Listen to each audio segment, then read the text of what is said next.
April 21st Advisory Board meeting, and it is now in session. A roll call, please. Coiner.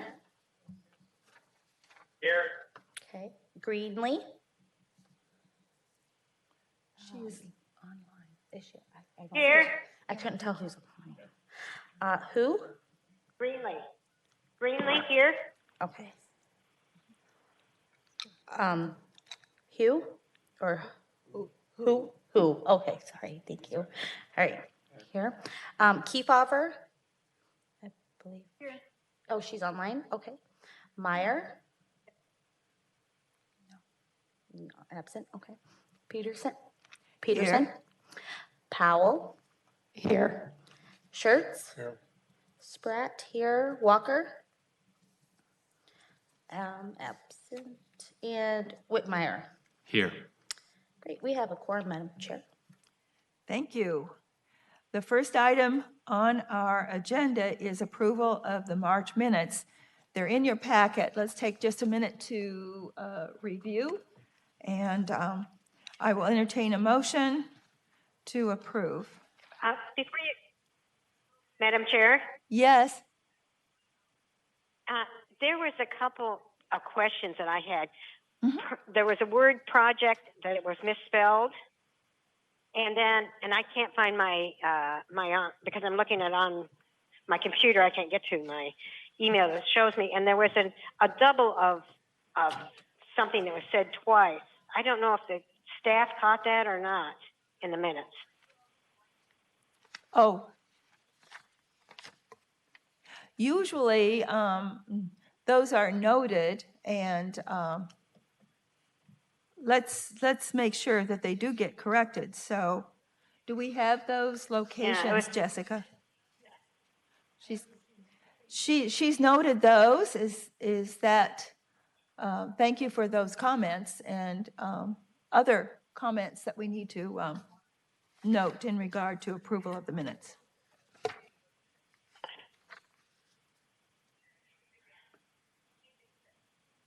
I'll entertain a motion for approval of the March 17th minutes, February 17th minutes. So moved. Second? I'll second it. Okay, it's been moved and seconded to approve the minutes, actually of the March 17th, and I will say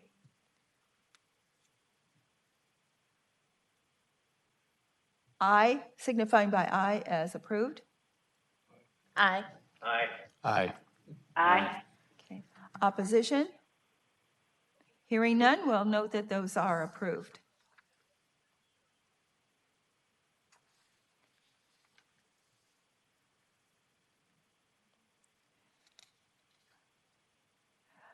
Public comment. I believe that our public will be on our agenda for presentations. Is that correct, or are there other comments to be made? I think they're all staff, and we have that coming up. So there is no old business. So on to new business. Introductions? Thank you. Hello. So tonight we get to, I get to brag on my staff and what we do. So, but first of all, I would like to introduce you to Billy Fisher. He's gonna come up and talk, but Billy is right there, waving. He's been with us for about 2.5 years now. Came over from our Public Works Department, which is always a benefit because he has some of that networking that's in place, which always proves to be helpful when we're trying to get interdepartment cooperation. So you'll get to hear Billy talk in a few minutes about what he does in his little corner of my world. So moving into the parks operations overview. The staff is listed there, and Don, Billy, and Tom are all with me. Tim Stevens is also part of Parks Operations as a manager, but you were able to meet him a couple meetings ago, so I didn't ask him to come back today. See if I can figure this out. Maybe. Uh-huh.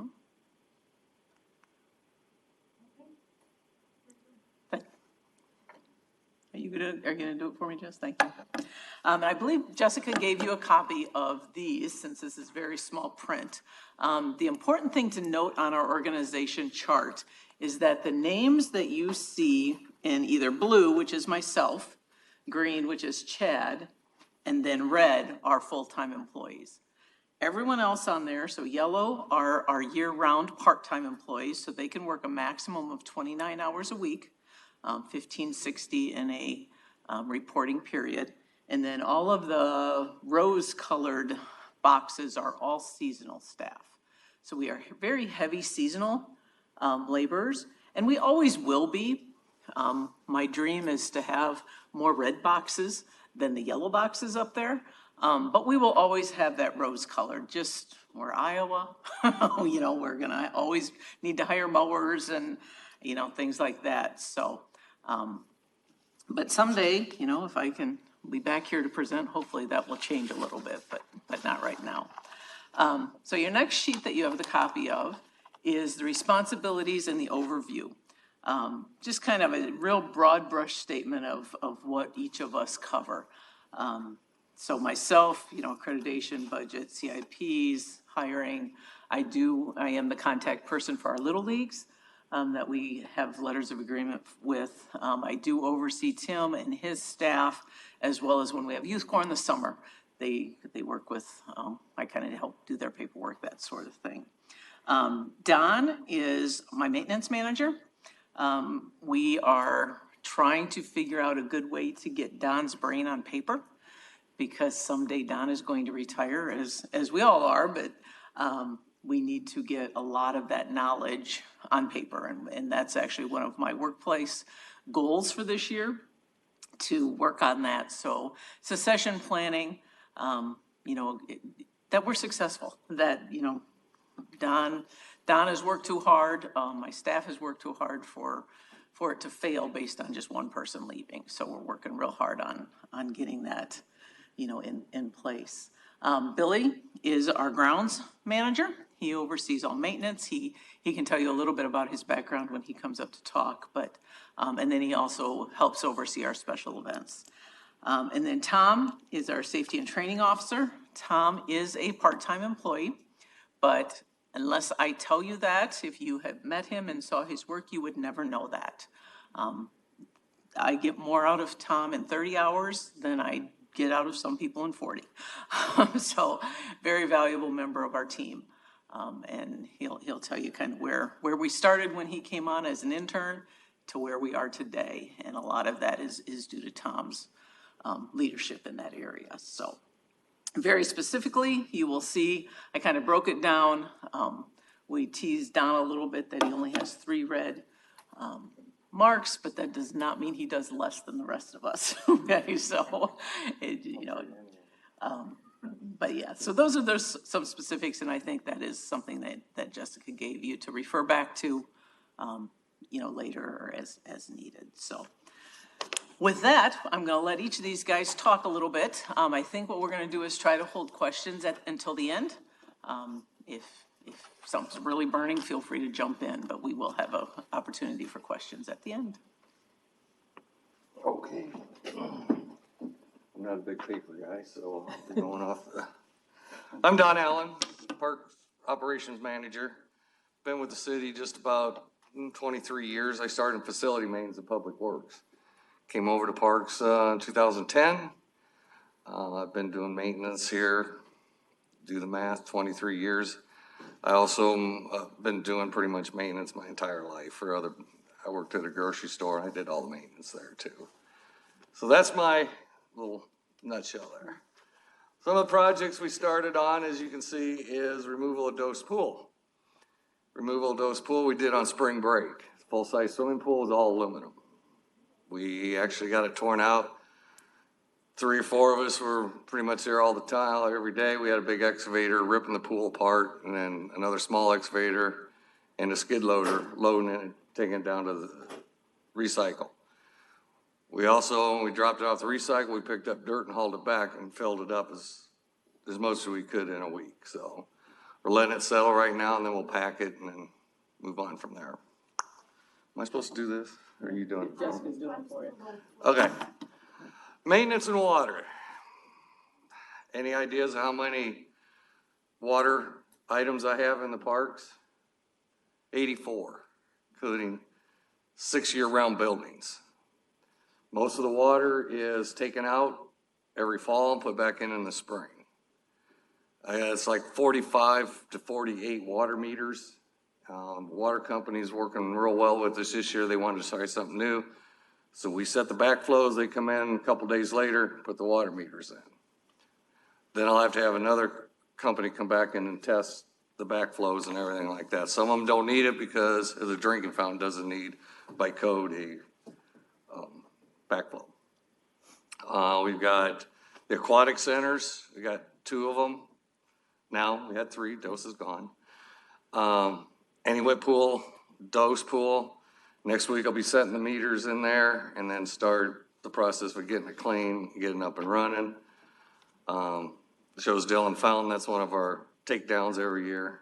We've got LeClaire Park. I mean, it just goes on and on. I mean, it's, knock on wood, it's working pretty good this year with the water company coming in, and if we have any problems, they're there to help too. Some of the things we take care of are park shelters in the lodge, Credit Island Lodge, Duck Creek Lodge. Both of them are year-round heated facilities, so then you got an air condition. So that's a little bit more in the maintenance side. Trying to think, we got shelters this year, we're gonna get it repainted. We're gonna start doing that. We've got some that are starting to peel pretty good. But just up and running maintenance all the time.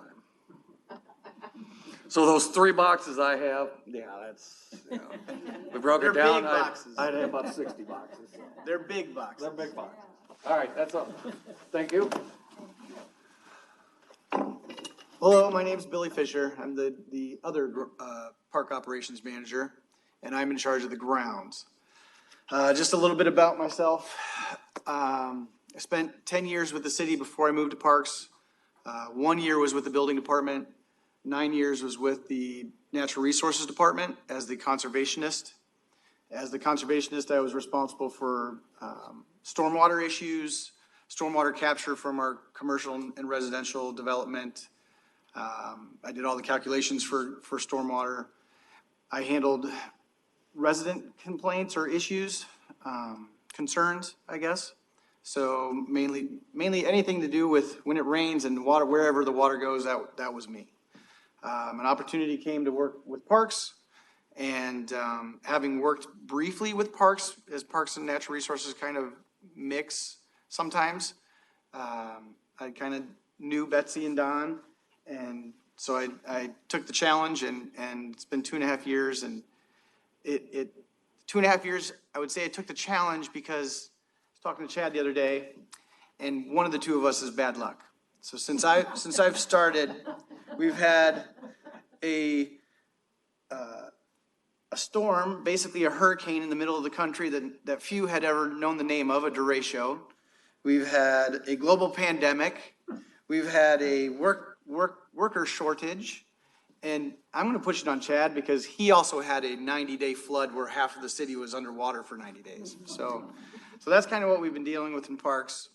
So to the presentation, again, I'm in charge of grounds. We have 84 unique sites. So it's 84 different places in the city. They're not all named parks. We have 39 named parks, I believe.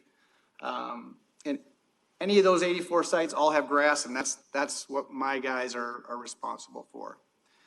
Just to give you an idea of how much that is, those 84 sites, I have some numbers here for you.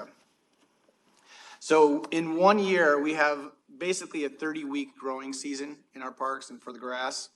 We mow roughly 12,000 acres of grass with 10 people. So those 10 people consist of 2 regions. We have 3 large area mowers that are 13-foot wide mowers. And then we have 7 trim mowers, which is a Z-turn mower, which is a smaller mower that fits on a trailer and goes from park to park. So 10 people do 12,000 acres of mowing every year. That would be the equivalent of 48,000 residential lawns. So that's a lot of mowing. One of my goals, personally as a grounds manager, is to incorporate more no-mow or prairie area in our parks. Right now, we have 52 acres of no-mow. It's not prairie, it's just grass that we don't mow but once a month, maybe once every 6 weeks to stay within our ordinance. We have 22 acres of prairie, and that's significant because just the 52 acres alone saves us 1,100 acres of mowing over the course of the season. So that's 1,100 fewer acres that we have to mow. That 1,100 acres equates to 1,500 hours of labor. That 1,500 hours of labor equates to $89,000 of savings from the city. So 52 acres of no-mow is a huge difference from the cost of labor, the cost of equipment, the cost of fuel. So it's a huge savings. So that's one reason why I would really like to incorporate more. Next.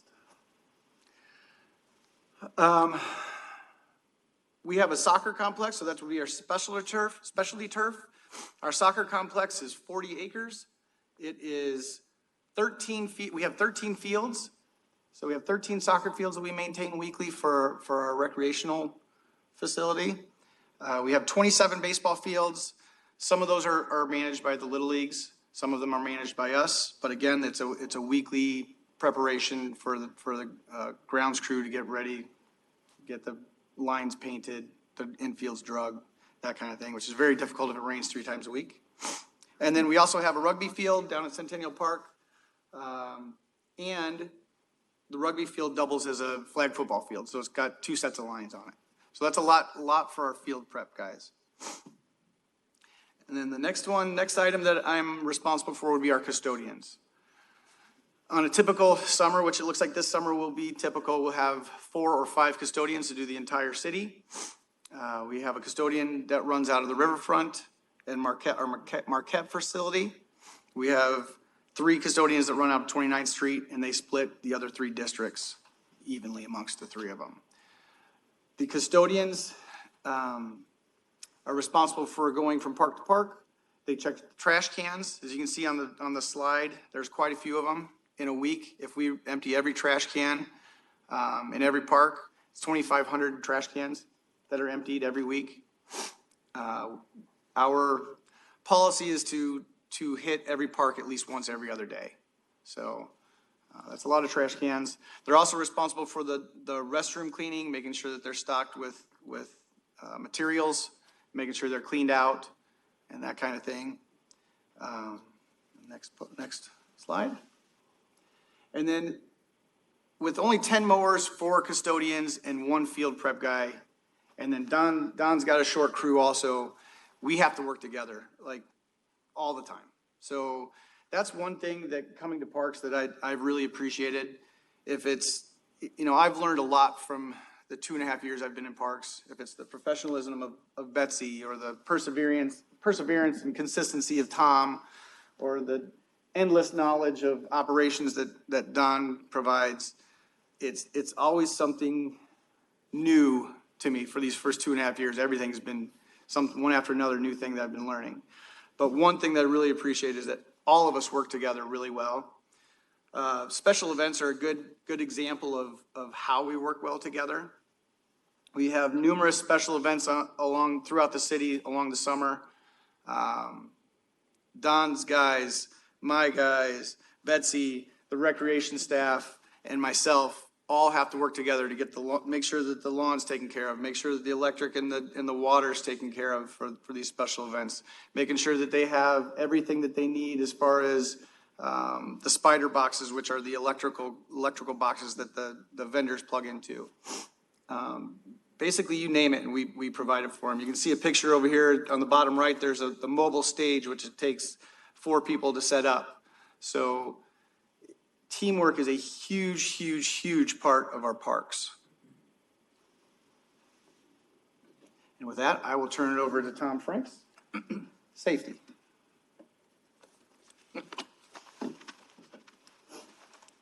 Okay, my name is Tom Franks. I am the safety trainer for the Parks and Rec Department. I came here in 2010 as an intern. I worked 300 hours for free. Actually, I had to pay for it, so it wasn't so free. I got college credits for it. But after that time, for some reason, they decided to keep me around. So I've been here ever since.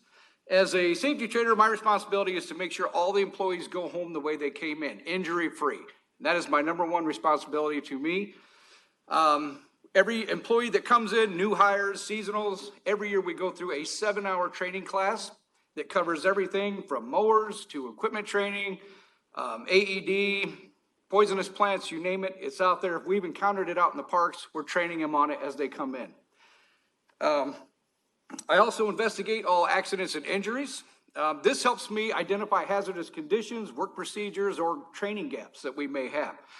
Then once we identify these, we add them into our annual training and we send out little toolbox talks, little trainings throughout the season to keep everybody on board and safety conscious. And we manage to, as you can see from the picture, have a little bit of safe fun along the way. Okay, right here, in the fall, we go from equipment training, which we do in the field. In the spring, after our classroom training, we get out in the field and we train every employee on the piece of equipment that they're going to be operating. We do a lot of cross-training because people get sick, they don't come in, they take vacations, so we need people to be able to operate every piece of equipment. What I tell employees is if you have not been trained on this piece of equipment, you do not operate it. This is what helps us prevent injuries, accidents, things like that. So once we're done with this in the spring, we get done with all our mowing, everything like that all summer, we go into the fall. In the fall, we get into snowplow mode. So you can see our snowplow course right there. So employees have gone 7 months without a plow on their truck. Now this adds link to the truck, it's harder to maneuver. So we go through a 45-minute training class to kind of get their mindset on plowing snow again, and then we take them out onto the course. Every employee that's gonna plow snow has to be able to maneuver this course and do it competently and efficiently before we set them out on the roadway. This has been very beneficial in preventing our snowplow incidents, have greatly reduced them. We went from relatively kind of high incidents down to, I think we have 1 or 2, maybe a season now. So it's really done a lot for us. As you can see off to the other side there, that's a toolbox talk. We send these out throughout the season. They're just safety reminders. Or if we find a gap in our training, this is how we'll address it. We'll send this out. This gets to all employees. They sign off that they read it, they understand it, and they will follow these procedures. This one right here is for seat belts, which is very important because we have equipment that requires seat belts and everything else, so it works very well. Okay, inspections. I inspect everything in the parks. If it's in a park related, Parks and Rec related, I'm inspecting it. That goes from facilities, playgrounds, park grounds themselves, AEDs, fire suppression systems, you name it, we're inspecting it. And this goes there, you can see one of our playground inspections right there. So we go through each piece of equipment and we inspect it from top to bottom. And that's everything that's on the playground. Is it functional? Is there any loose hardware? Is there anything where anybody could get hurt or cause an issue? And we do this monthly. We do a very thorough inspection every month, and then we do light weekly inspections. So weekly we'll go through, we'll look at everything real quick, and then we'll move on to the next one. But this is in between our monthly inspections to make sure we're not missing anything out there. We use these inspections to be proactive. We like to identify hazards and things like that that could potentially injure employees or citizens alike. This helps us eliminate that, and we like to be proactive in that. Being reactive is not where we want to be. We don't want to know about the hazard after somebody's gotten hurt, so we like to take care of that before it happens. So when I first started here in 2010, we started the safety program. We built this from scratch. At this time, we were averaging 36 recordable injuries in a 6-month period. A recordable injury is something beyond first aid. It requires medical attention. We're talking stitches, broken bones, blown shoulders, things like that. And that's what we were looking at. And this usually cost us every 6 months about $180,000 in a 6-month period. So where we're at today, now we average about 4 recordable injuries in that same amount of time, and the cost is down to $10,000 on average. So our safety program is working, and the safety program would not work as well as it does if it wasn't for the management. Betsy has always been on board. She's always had my back. Chad's always been very good about that, and so is Don and Billy, making sure the employees are doing what they need to do out in the field, wearing their PPE, following safe work procedures, and this has worked better for us. If you have safe work procedures, a safe environment, the employees, you get more production from them. If our employees are getting hurt, they can't come to work, they can't do their normal duties. So it affects our production. Everybody has to pick up for where their shortfalls were. So this just makes our operation smoother, and we get more out of everybody. So and everybody goes home the way they came in, and that's the main goal, right? All right, thank you. All right, so you can see, I have a wonderful team. I have a wonderful team. So some of the things that, most of these I believe that you are aware of, we do have a capital improvements program. It's been great the last few years. We've been able to be at the table to, for a lack of a better word, fight for money. Chad has been very good about that. Obviously, we can only control what we can control, so we would like more, but this is what we have, and we're thankful for it. So lots of different projects. Again, these are the ones that we're currently working on. ARPA's been fun, and those are not even listed there, so you'll see lots of ARPA projects, that are coming too. But next year, we just have some fun ones coming up, whether it's the park development or through our traditional CIP program, whether it be a maintenance building or a We Go swing. Unfortunately, there's lots of roofs in there, but those aren't always so fun, but they are definitely necessary. So those are our capital improvement things coming up. One thing I wanted to kind of end with before I open it up for questions is just kind of our goals as a division. Talent development. I do have an amazing team. I cannot say that enough. Just guys and gals that have bought into what we're trying to do and do it well. Sometimes I actually have to tell them because they're willing to work off the clock. And I'm like, no, you can't do that. Thank you. Thank you for your enthusiasm. Thank you for your willingness, but please don't do that.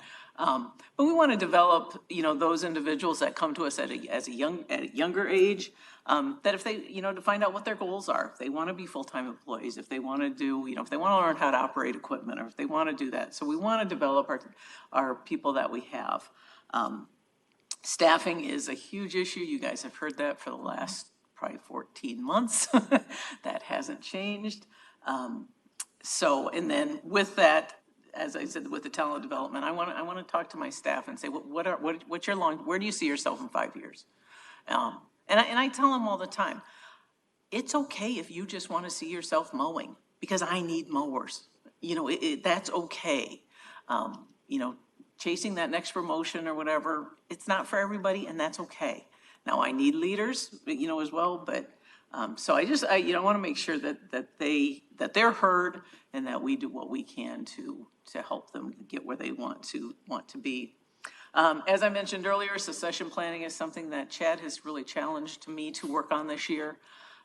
Developing standing operator procedures for things that we can. There's going to be things in our realm that we are never going to be able to write an SOP for. How do you write an SOP when a citizen is angry and just screaming at you and is not being reasonable? You really can't write an SOP for that. But those things that we can, we're going to work hard at getting those in writing. The old, if I get hit by a bus tomorrow, I want somebody to be able to step in. So we're going to work hard on that. You've also heard about the Parks Master Plan. That was approved last night at City Council, so that's exciting.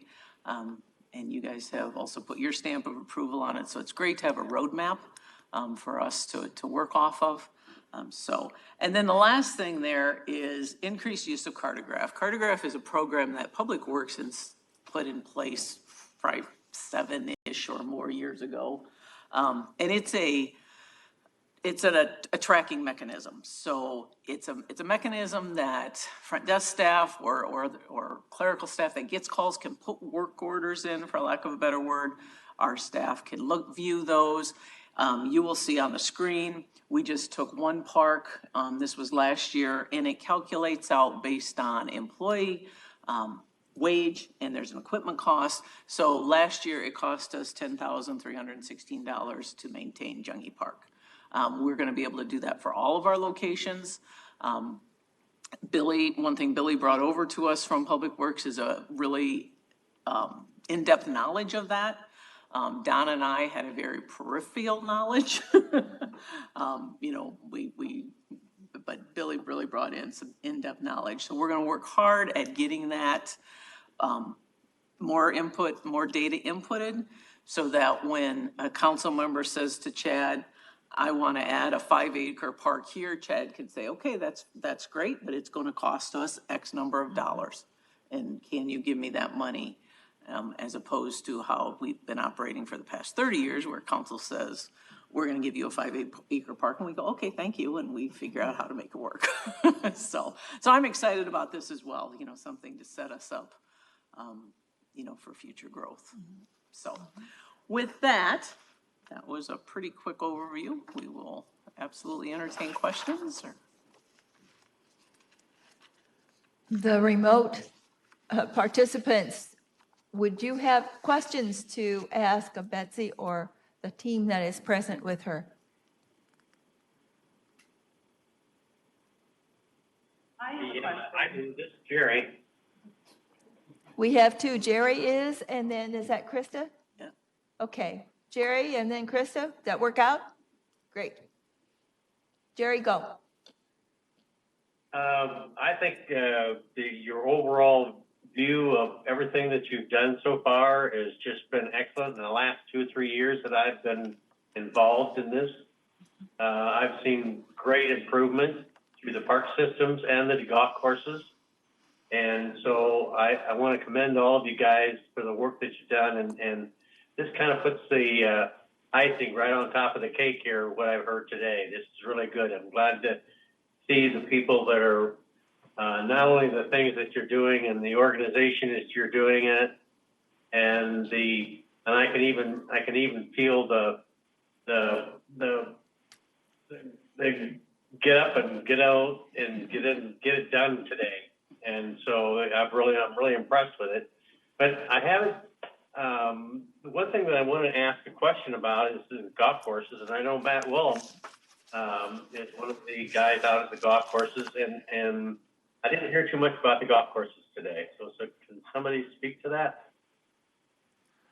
Jerry, this is Chad. Yeah.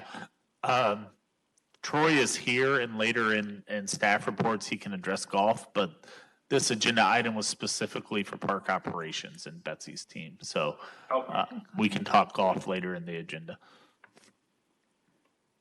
Okay, I just wondered that who was involved with that, and I knew Troy was, and I wasn't. That's all I needed. Other than that, they're doing a good job too as well. So thank you. Krista? Thanks, Jerry. Krista? Hey, I was curious about standard operation procedures based off of media. I was trying to look into sharing a post about how the city is hiring for 15 years and older. I actually heard a couple kids talking about it, which really got me excited. So they're talking about it in the schools and how they have better options as a young adult. So I wanted to mention that, but also when I went to share it, so one of my friends who has a couple children locally that are around the same age, there was no photos, and it was talking about a privacy. Anyhow, our links aren't really connected and synced up for the city versus Park and Rec. So there's a lack of data, and you're going to see 82% of people that are young specifically be funneled in through marketing that way. So we need to make sure that the city pages properly represent Park and Rec. And that's really all I wanted to say, because I think that would help not only delegate, but properly handle an influx of whether it is employees or just possible marketing thereof. That's all. Thank you. Those are here. Questions? Comments? I really want to know what SOP stands for. Standard operating procedure. Procedure, okay. So, Those acronyms. Yes. Acronyms are kind of like, thank you. I've just got a question about the huge savings on recordable injuries. Were those budgeted in before or was that just kind of in the general city risk management or whatever. Like, is there 100,000 plus extra dollars in the parks budget because of that savings? Or I'm guessing no. Unfortunately, no. But I will say that in our budget meetings that we do talk to the finance director about that. Tom has done an amazing work with our guys and gals. They have bought in. They make Tom's day when they come in on Monday and say, I was doing this at home and I wore long sleeves, or I put glasses on, or, so it's becoming a lifestyle for them, and that's really helped. But, so at the end of the day, it's great because the right thing is happening, but no, we're not seeing any dollars from it. I would piggyback on Chris's comment. What I was hearing is savings. That's a tremendous message that I think we need to tout when we're asking for additional funds, that what we do is working, and because that's happening and because of our employees that we've hired, we deserve more money, So it just stands out. So Yeah. I hope we can do more with that. Yeah, one other just quick thing about safety is, because Tom is a 30-hour employee, he works Monday through Thursday. So we lovingly call Fridays No Frank's Friday, because he's not here to watch us. But the guys understand that we care. And I think, why do they come back year after year? It's certainly not for the pay. I mean, it's not. It's not because they get to clean really nasty things off of restroom walls and it's great fun. They come back because they know the management team cares about them. And that safety program, I think, was huge, a huge part of that. We do tease Tom, but, we do appreciate that and the morale boost that it gives our staff. Yeah, I didn't mean to suggest it was only about the money. No, I know. Obviously, No, it's just not something taken to that way. kind of beat council over the head with, is stuff like that. And then my first meeting I attended, they talked about the additional mowing that was allowed by splitting up the base of the bases for the different mowing regions or whatever, and how much that allowed the Parks Department to mow more often, and just all of these savings, and even the no mow stuff. It's all savings where you're doing more with the same or less, and that just needs to be. Yeah, we don't tell our story as well as we should. Are we? I did have one thing to say. Okay, thanks, Krista. Go ahead. When it comes to return on investment, whether it's marketing, a video, or just search engine optimization, ROI, return investment, you can see and track based off your funneling. So let's say you have employees and people contacting you to do your funnel marketing. That's all visible. So you can visibly see how much you're saving, creating, and making, and funnel it back into Park and Rec. And that's why I wanted to mention it, just like Linda said. Great. Are we ready to move on? It looks like it. Thanks so much for the presentation. This is eye-opening, and I'm overwhelmed with facts and figures, and it all has broadened our perspective on what's going on, and I think that's terrific, so I'm glad you were here. So next on the agenda is Me. staff reports. Yeah, right. I didn't know, I get this little clue kind of thing, and yes, those are done. Thank you. Yes, Chad, thank you. Report. So a couple reminders. The first one, following tonight's meeting at 6:30, we have the Jim Hazley First E-Learning Classroom Dedication event at Red Hawk. So hopefully, if any of you can attend, that would be fantastic. If not, we certainly understand that as well. And then next month, our PAB meeting will be extended because we will be doing our spring park tour. So just that as a reminder for you guys as well. Betsy alluded to, but if you weren't aware, the Parks Master Plan was on, we did a presentation with our consulting team at the Tuesday management update. and then it was on the committee of the whole agenda for acceptance, and it moved through. We got lots of great comments from council. I think the presentation on Tuesday by our consultant team really hammered home some of the things we talk about frequently in terms of our budget and our operations and our staffing and that type of stuff. So hopefully now that we have this document to sort of back what staff and the public have perceived for a while, we'll start to see maybe some additional resources coming towards the department. So, but that went through, and then there were also 3 of the ARPA playgrounds on the agenda, and will be ordered now because they were approved as well. So those playgrounds are replacements at Wayland Park and Lafayette. And then in addition, a new piece, an obstacle style playground for Harbor Road. There's 2 additional playground in design, the EMICE playground, because that's going to be a larger inclusive play and obstacle style combination. Zach Peterson, our landscape architect in Public Works, is working on the design for that currently, as well as the Learning Center at Fedgeberry is getting finally that old Monkey Island space several years ago, I think. We brought concepts to enhance that and add a play space that has received funding, and he is working on the design, the plans and specs, so we can take that to bid as well. The sports courts are under design contract as well, so those are moving forward. We did award, we had 2 bids for the Cork Hill splash pad enhancement, and that was awarded, and we'll begin design work and finalization and bidding of that, hopefully with a maybe fall install, spring opening, depending on certainly materials and when we can get things in, how we can get that bid. Betsy and Don both discussed Dose Pool.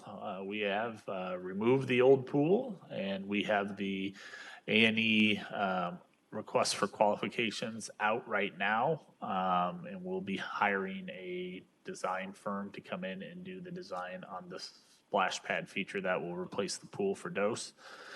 And then lastly, with ARPA, there is the Wi-Fi in parks. We are sort of on the periphery of that. That's more of an IT-led portion, but there are several parks within the system that will be getting free public Wi-Fi. So lots of things happening. We're very happy that the master plan, I am very relieved and happy that the master plan is complete and has been accepted. Lots of good things. And then lastly, staffing. We continue to see that as our highest priority. I can tell you that we have done a lot of innovating, incentivizing, and we are starting to get into all the schools on a weekly basis, and we're starting to see some yields and applications. And I'm growing more confident that we are going to have the majority of the staffing we need to do what we do this summer. So kudos to Jessica and Becca and Teresa and her team, Betsy, everyone, Courtney, who have been working diligently to get our hiring and get people interested in working for us. So that is all I have.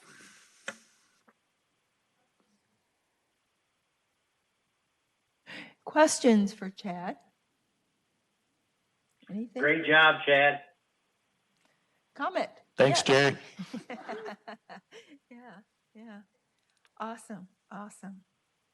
Thank you so much. Following Chad's report, you do have in your packet staff reports. And so take a moment to please look at that, review, and if there are questions regarding their reports, now's the time to ask those questions.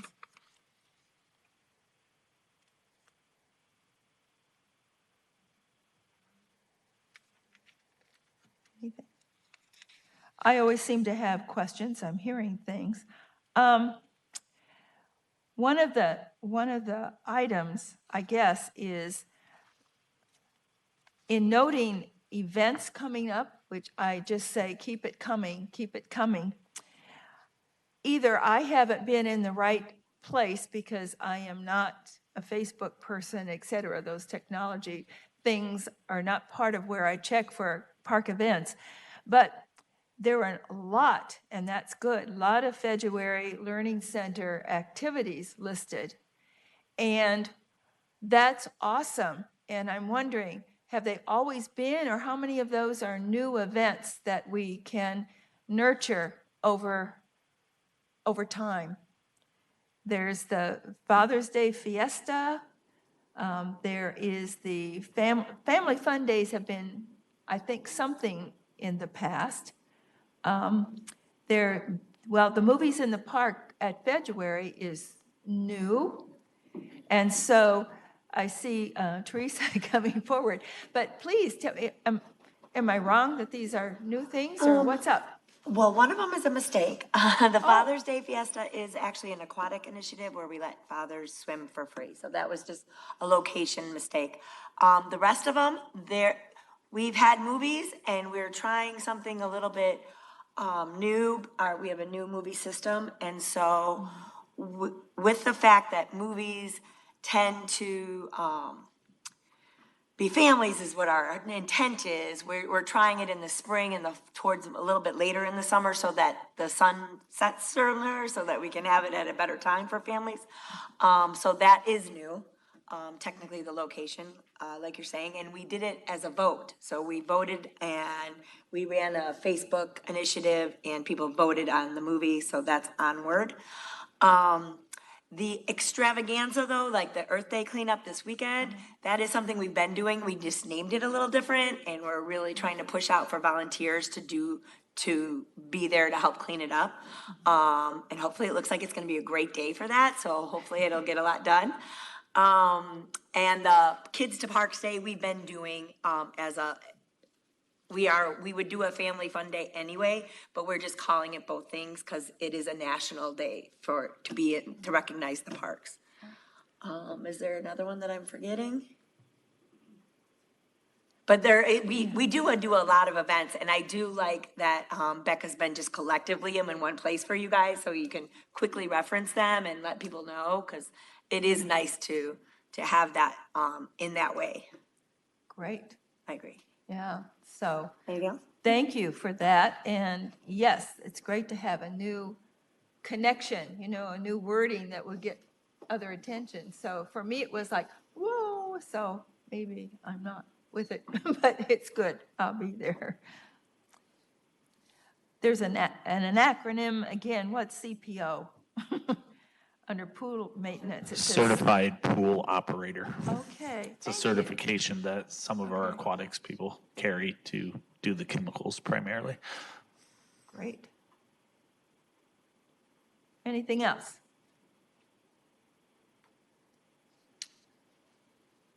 We good for moving on, or have I? We're good? We will move on. We have Chris here to share information about what's happening with the Riverfront Improvement Commission. They also have an event coming up this Saturday, the Riverfront Refresh Cleanup from 8 to noon. You can Google it, but they'll just be cleaning along the riverfront. If you show up down there and near the Freight House, I think is kind of their starting point. Or anytime in those times, they'll find something for you to do. The Main Street Landing, play area has gone out to an RFQ, and they got 12 responses, and they're going to be interviewing in mid-April. The Riverfront Improvement Commission has been kind of pestering the Corps of Engineers about the Lindsay Park Marina, because they're technically supposed to be the ones that dredge it to keep it open for boats, and they're kind of reluctant to do that, even though it's apparently legally their responsibility. But they seem like moving forward with those discussions. And then in a kind of familiar thing, they thought they were going to get some more funding without taking away any funding from parks, but they didn't get any new funding, so they're going to have to do the more that people want them to do with the same, kind of like parks, because they have a lot of new events planned for this summer, and with all the boat landings, there's a lot of stuff planned with Steve's volunteers, basically. So it's a struggle, as it is with parks, to get funding for anything. Questions for Chris?